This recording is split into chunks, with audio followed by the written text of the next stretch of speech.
The sound of the slap echoed louder than the heart monitor. Dr. Preston, the hospital's golden boy, didn't just berate the new nurse. He put his hands on her. He wove his fingers into her hair and yanked her back, sneering, "Know your place, trash." The entire ER froze. They expected the quiet, timid nurse to cry. They expected her to beg for forgiveness. But they didn't know that the woman standing in those oversized blue scrubs wasn't just a nurse. She was Major Harper Bennett, a decorated combat veteran from the 160th SOAR who had performed surgery in the back of burning Black Hawks. And Dr. Preston. He just made the biggest mistake of his life. Seattle Grace Memorial was a battlefield just of a different kind. Instead of mortar shells and IEDs, there were cardiac arrests, overdose victims, and the incessant piercing wail of ambulance sirens. Harper Bennett moved through the chaos of the emergency room with a silence that unnerved people. She was 32, though her eyes looked 100. She had been working at the hospital for 3 months, and in that time she had spoken less than 50 words to her colleagues. She did the grunt work. She cleaned the bedpans, she restocked the saline drips, and she took the night shifts that none of the senior nurses wanted. To the staff, she was a nobody.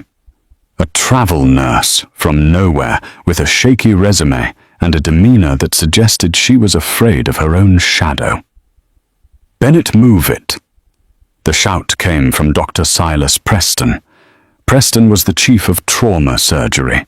He was 45, handsome in a way that he was painfully aware of, and possessed an ego that barely fit through the double doors of the trauma bay. He came from old money, the Prestons of Connecticut, and he treated the hospital staff like his personal servants. Harper didn't flinch at his tone. She simply picked up the tray of sterilized instruments and walked over to Trauma Bay 4, where Preston was stitching up a laceration on a drunk college student. "You're late," Preston sneered, not looking up from his work. "I asked for these 30 seconds ago. Do you know how much my time is worth, Bennett?" "Apologies, doctor," Harper said. Her voice was low, flat, and devoid of emotion. Preston scoffed. "Apologies don't save lives. Competence does. Try to acquire some." He snatched a hemostat from the tray, deliberately brushing his hand against hers, then wiping his glove on his gown as if she were contagious. The other nurses clustered by the nurses' station watched with a mixture of pity and relief. Relief that it wasn't them in the firing line today. "He's in a mood," whispered Chloe, a young nurse with bright pink scrubs. "His stock portfolio probably took a hit." "Or his wife found out about the pharmaceutical rep," muttered David, the head charge nurse. He sighed, watching Harper retreat into the shadows of the supply closet. "I don't know how Bennett takes it. She has zero backbone. If he talked to me like that, I'd report him to HR." "HR won't touch him," Chloe replied. "His dad is on the board. Bennett is just easy prey. She's like a ghost. I asked her where she'd transferred from yesterday, and she just stared at me until I walked away." Inside the supply closet, Harper Bennett leaned her forehead against the cool metal of the shelving unit. She took a breath. In for 4. Hold for 4. Out for 4. Her hands were steady. They were always steady.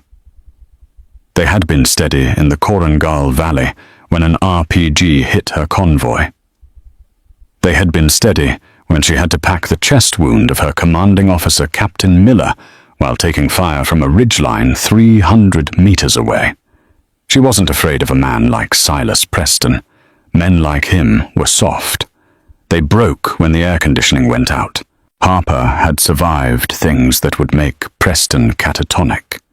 She adjusted the long sleeves of her undershirt. She wore them even in the stifling heat of the ER. They hid the shrapnel scarring on her left forearm and the tattoo on her right wrist, the insignia of the Night Stalkers, the 160th Special Operations Aviation Regiment. She wasn't here for glory. She was here to reintegrate, to learn how to be a civilian again. The military had medically discharged her after the incident in Syria, a classified extraction mission gone wrong. She was cleared for duty physically, but the psychologists said she needed time in a low-stress environment. So she scrubbed floors and let a pompous surgeon treat her like a servant. It was part of the mission. Blend in, don't engage. Ça va. "Bennett!" Preston's voice roared from the hallway. "Get out here! We have an incoming multi-trauma!" Harper opened her eyes. The steel returned to her gaze. She pushed off the shelf and walked back into the fray. The sliding doors of the ER burst open. The paramedics rushed in, pushing 2 gurneys surrounded by a flurry of activity. The air instantly smelled of copper blood and rain. "Talk to me!" Preston shouted, taking center stage, puffing his chest out. "Male, roughly 50 multiple gunshot wounds to the chest and abdomen." The lead paramedic yelled over the noise. "BP is crashing 70/40. Tachycardic. We lost his pulse twice on the way in." "Bay 1, Preston ordered. "David, get a line in.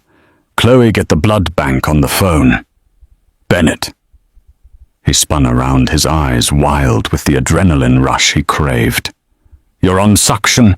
Don't mess it up." Harper moved into position at the head of the bed. She looked down at the patient. He was a large man, built like a tank, with a grey beard and a tactical vest that had been cut open by the paramedics. Underneath the gore, she saw a tattoo on his shoulder. A dagger with wings. Her heart skipped a beat. Special Forces. She looked at his face. It was swollen and bruised, but she recognized the structure. It was Master Sergeant Knox. Fort Knox. He had been her training officer at Fort Bragg almost a decade ago. "He's crashing!" David yelled. "V-fib! Paddles!" Preston screamed. "Charge to 200!" The room exploded into controlled chaos. Harper grabbed the suction catheter, clearing the airway with practiced efficiency. She noticed something Preston missed. The blood wasn't just pooling, it was bubbling. Tension pneumothorax, her mind registered instantly. His lung has collapsed and is putting pressure on the heart. "Clear!" Preston yelled. He slammed the paddles onto Knox's chest. The body convulsed. "Still V-fib," David said. "Charge to 300. "Doctor," Harper said, her voice cutting through the noise. It wasn't the whisper she usually used. It was firmer. "Breath sounds are absent on the right. Trachea is deviated. It's a tension pneumo. Shocking him won't work. He needs a needle decompression. Now." The room went silent for a fraction of a second. Preston looked at her, his face reddening with rage. "Excuse me. Are you a doctor, Bennett?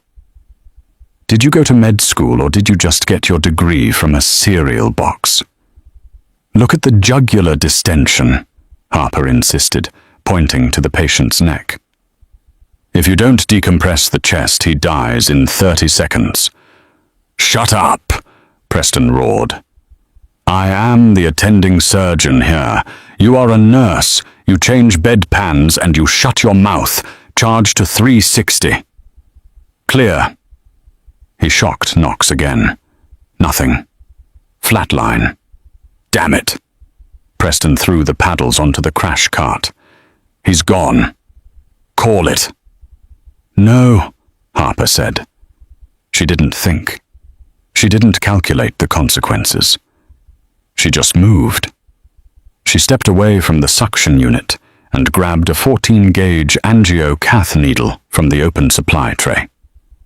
"What do you think you're doing?" Preston stepped in front of her, blocking the patient. "Move," Harper said. Her eyes were cold, dark tunnels. "Get out of my trauma bay," Preston screamed. "You are fired, get out." "He has a pulsable rhythm, but the pressure is killing him," Harper said, stepping to the side to bypass him. "I'm not letting him die because of your ego." That was the breaking point. Dr. Silas Preston, a man who had never been told no in his entire life, snapped. He reached out and grabbed Harper by the back of her scrub cap, entangling his fingers in her hair. He yanked her head back with violent force. "I said—" Preston hissed, his face inches from hers, spittle flying from his lips. "Know your place, you worthless piece of trash!" The violence of the motion sent Harper stumbling back. She hit the metal cabinetry with a loud clang, the needle clattering to the floor. The entire ER stopped. Doctors froze mid-suture. Nurses dropped charts. The silence was absolute. Violence against staff was rare. But for an attending surgeon to physically assault a nurse in the middle of a code, it was unheard of. Preston stood there, chest heaving, his face twisted in a snarl. He felt powerful. He felt like a god disciplining a disobedient child. He expected Harper to crumble. He expected tears. He expected her to run out of the room, sobbing, leaving him to declare the patient dead and go about his day. Harper slowly lowered her head. She reached up and touched the back of her head where he had pulled her hair. She adjusted her scrub cap. When she looked up, the fear that everyone expected to see wasn't there. The quiet nurse was gone. In her place was something else entirely. Her posture shifted, her shoulders squared, her feet spread slightly to shoulder-width apart, a combat stance. "You shouldn't have done that," Harper said. Her voice was barely a whisper, but it carried a weight that made the hair on the back of David's neck stand up. "Get security," Preston barked, though his voice wavered slightly. "Get this woman out of my hospital." "David," Harper said, not looking away from Preston. "Give me a 10-blade and a chest tube kit." "Bennett, stop!" David stammered, terrified. "He's the chief." Harper didn't wait. She moved. But this time she didn't walk like a nurse. She moved with the explosive speed of a viper. Preston tried to grab her arm again. "I told you to." Harper didn't strike him. She didn't need to. As Preston reached for her, she simply stepped into his guard, trapped his wrist with one hand, and applied pressure to the radial nerve while sweeping his leg. It happened so fast that the security camera footage would later have to be played in slow motion to understand it. 1 second, Preston was standing. The next, he was face down on the linoleum floor, his arm twisted behind his back at an angle that made him scream in high-pitched agony. "Stay down," Harper commanded. It wasn't a request. It was an order given by an officer to a hostile combatant.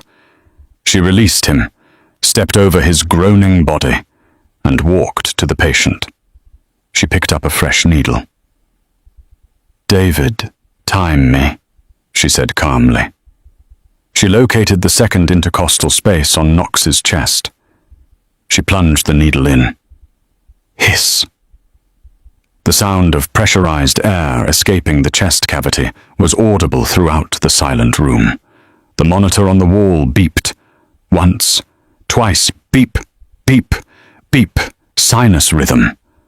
The heart was beating again. Harper looked down at Preston, who was struggling to his knees, clutching his wrist, his face purple with humiliation and shock. "He's alive," Harper said, stripping off her gloves. "And you, doctor, are relieved of duty." Preston scrambled up, his eyes bulging. Relieved of duty, I am the chief surgeon.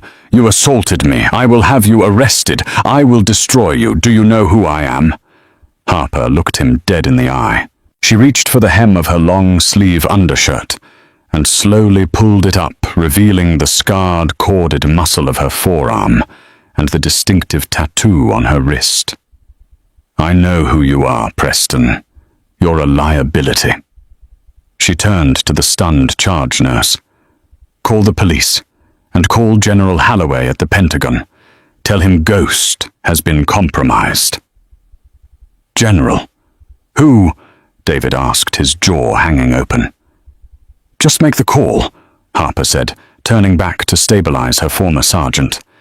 "And keep this idiot away from my patient." The arrival of the Seattle Police Department was not subtle. 2 uniformed officers, followed by a frantic hospital administrator, pushed through the double doors of the ER. Dr. Silas Preston was waiting for them, leaning against the nurse's station, holding an ice pack to his wrist. He had regained his composure, replacing his fear with a cold, calculated narrative. "That's her," Preston said, pointing a trembling finger at Harper. Harper was standing by Trauma Bay 1, watching the cardiac monitor of Master Sergeant Knox. The patient was stable, his chest rising and falling rhythmically thanks to the tube she had inserted. She hadn't tried to run. She hadn't tried to hide. She stood with her hands clasped behind her back at parade rest, waiting. "Officer," Preston said, his voice dripping with practiced victimhood. "This woman is unstable. She disobeyed a direct medical order, endangered a patient's life, and when I tried to intervene, she physically assaulted me. She nearly broke my wrist. I want to press charges. Immediately." The older officer, a man named Sergeant Brady, looked at Harper. She didn't look like a threat. She looked small in her oversized scrubs, her face impassive. "Ma'am?" Brady approached her, his hand resting near his holster. "Step away from the patient." Harper turned slowly. "The patient is stable, Sergeant, but he needs a transport to the ICU. His vitals are holding, but the pneumothorax needs monitoring." "I didn't ask for a medical opinion," Brady snapped, influenced by the chief surgeon's presence. "Turn around. Hands behind your back." Harper complied. She didn't resist as the cold steel of the handcuffs clicked around her wrists. The sound was sharp and final, cutting through the murmurs of the ER staff. "You can't do this, David." The charge nurse stepped forward, his voice shaking. "She saved that man's life. Preston was going to let him die." "David," Preston barked, his eyes narrowing into slits. "Unless you want to be looking for a job at a veterinary clinic in Alaska, I suggest you shut your mouth. This is a police matter now." David froze. He looked at Harper, his eyes pleading for forgiveness for his cowardice.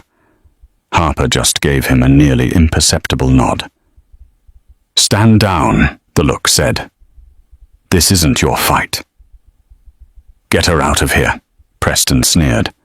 "And make sure the press doesn't see her. I don't want this hospital associated with psychopaths."